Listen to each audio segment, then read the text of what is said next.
श्री सीतारामचंद्र भगवान की जय। श्री कृष्णचंद्र भगवान की जय। श्री हनुमान जी महाराज की जय।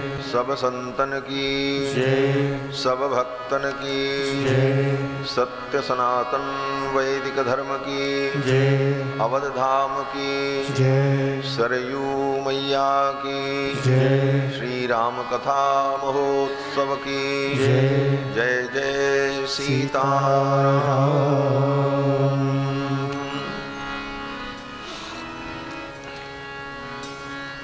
हरि ओम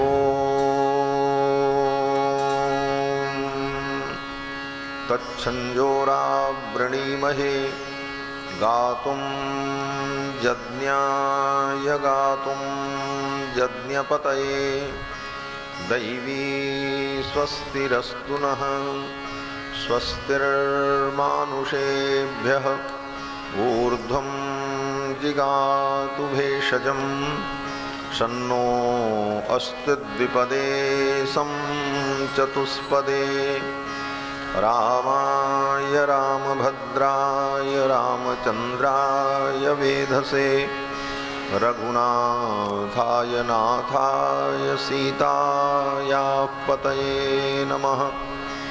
रामं रामानुजं सीतां भरतं भरतानुजं सुग्रीवं वायुसूनुं च प्रणमामि पुनः पुनः।